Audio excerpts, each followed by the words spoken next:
Hey folks, it's Chris Casada with Brennan Bees. Today I'm going to show you how to make up some sugar water. We're going into August now. It is hot. The bees don't have any nectar anymore. The flowers are pretty much dried up. And so we need to keep them alive by giving them some sugar water.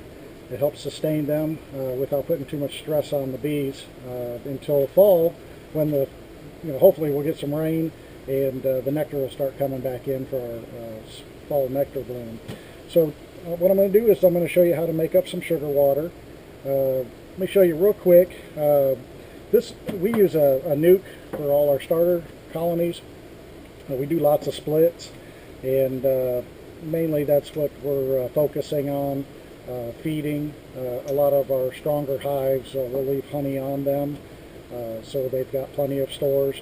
But especially our new nukes, we want to make sure that they're being taken care of. So this right here is a nuke setup that I have. Let me show you our feeding system on this.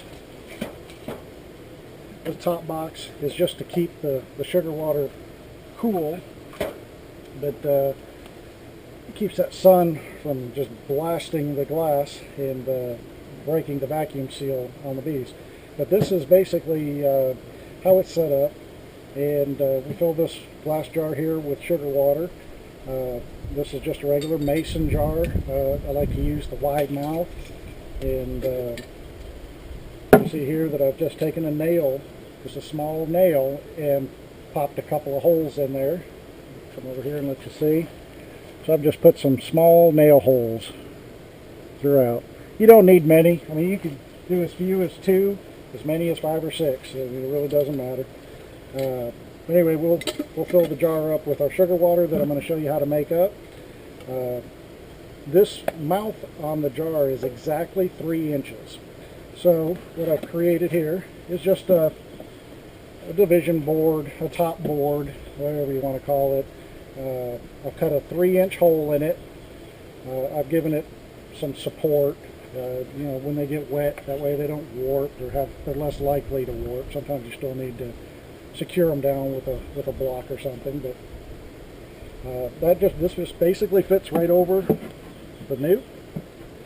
The glass jar just fits perfectly right in the hole. And I put the second box on the top, put the lid on, and that's my complete setup. And sometimes I may need to stack 2 hive bodies on top, and then I'll have the third, which is the little feeder box up on top. Now I'm going to show you how to make up that sugar water. Okay, to make up the sugar water, I've just got a 5-gallon bucket here. I mark it, for bee water, making sure that no chemicals or anything ever make it into this bucket. It's only, our sugar water that we're going to make up in here. You don't want to get any kind of chemicals in there for sure. This here, regular store-bought. I think this is Walmart brand sugar. And what is this, a 25-pound bag? Yeah, 25-pound bag. And all I'm going to do is just take the whole contents of this bag and dump it into this bucket.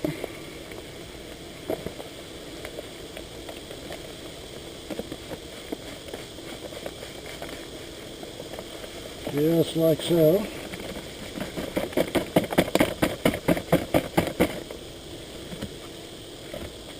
Then we're going to go ahead and add our water.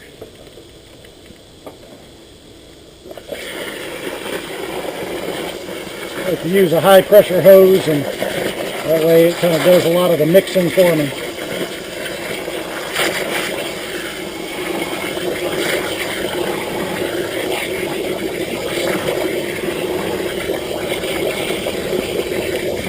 I'm actually going to go ahead and fill this almost all the way up to the top. You don't have to do your ratio quite that strong. You could actually, if you've got a little bit less sugar, that's fine. This time of year, that's fine.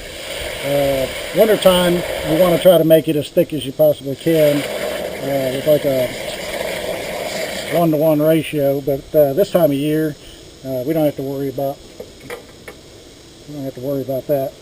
So I'm going to go ahead and add a couple of drops. I've got a little secret potion here that I like to add to my sugar water. It's lemongrass oil. It's got some vitamins in there. It's a little special blend that I make up. Really, it really drives the bees wild. They love that stuff. Matter of fact, we'll probably bring a few over here while we're mixing this up, because they're going to want some of it. But it helps get some nutrients also into the hive.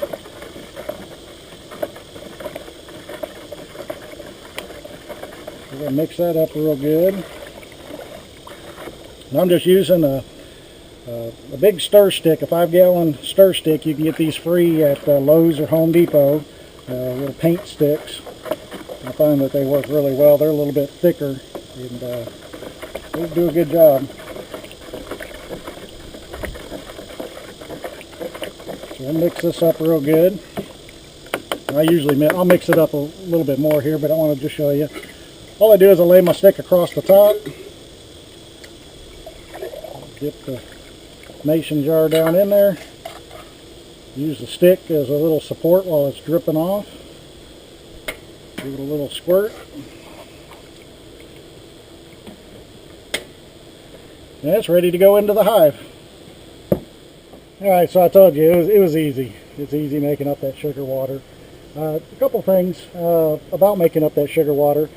If you're in a robbing season, if it's early in the spring, you're probably going to want to do that at night. Make up your sugar water at night when the bees aren't flying. I will tell you, they will cover you up. They want that sugar water, especially if you're adding in any lemongrass oil or anything like that, which really will bring them around. But you may want to do that at night. This time of year, not too big of a deal. As you can see, I'm probably only 100 yards from where the bees are. They're not buzzing me too bad. I also wanted to show you a couple other different feeders that are out there on the market. This right here is a frame feeder.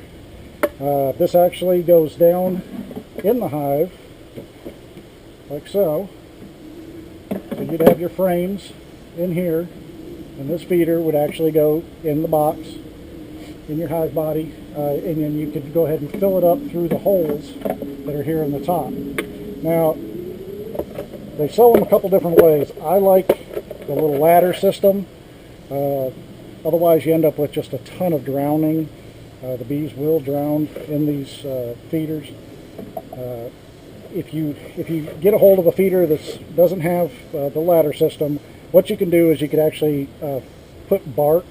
Go to your flower bed, get big pieces of bark, or even off the trees and whatnot. But just put a bunch of bark down in here. That gives them a platform that they won't sink, and gives them a way to get out.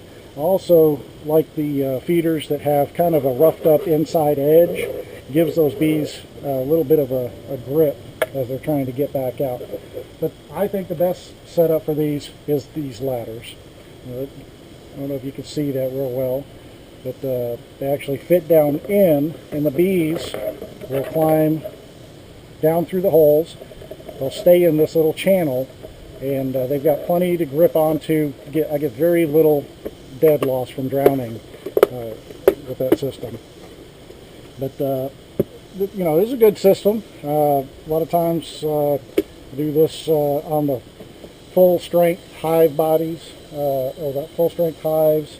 I'll stick them down in the hive bodies in early spring, and it just holds a lot more. I think this holds a gallon or so of sugar water, so it lasts a little bit longer.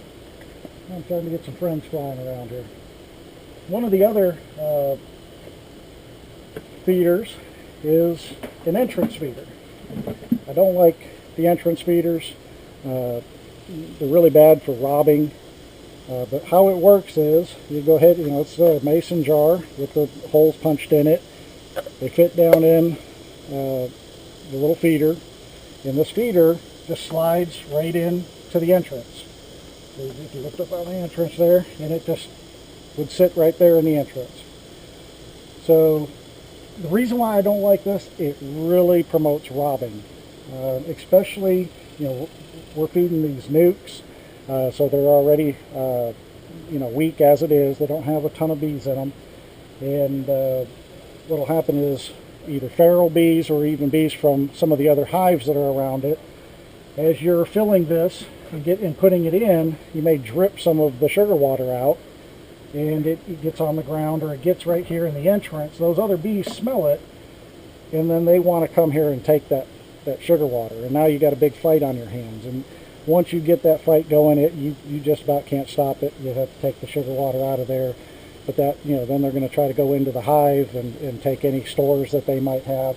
So it's really best to just, you know, do everything that you can to you know, cut back on robbing, preventative. So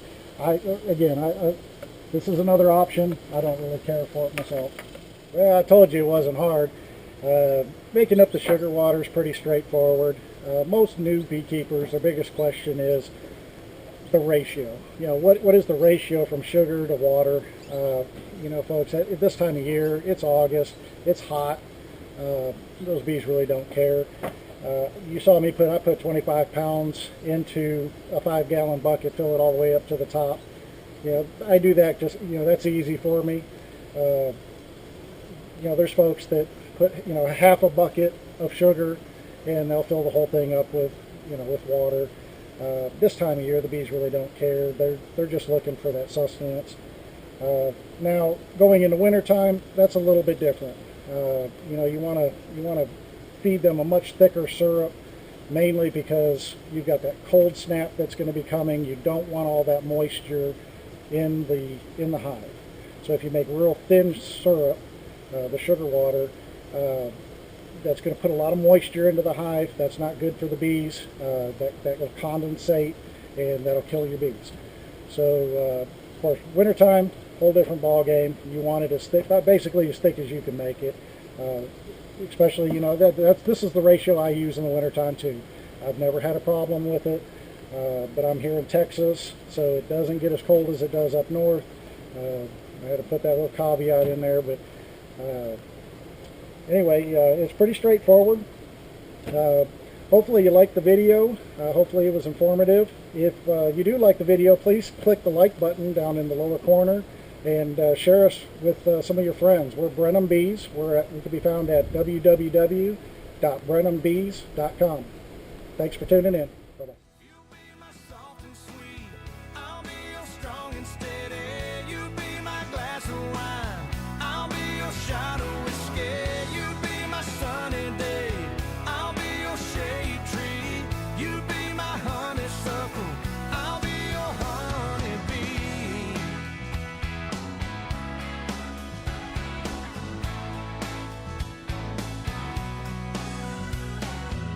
Yeah, that came out a little country, but every word was right on the money.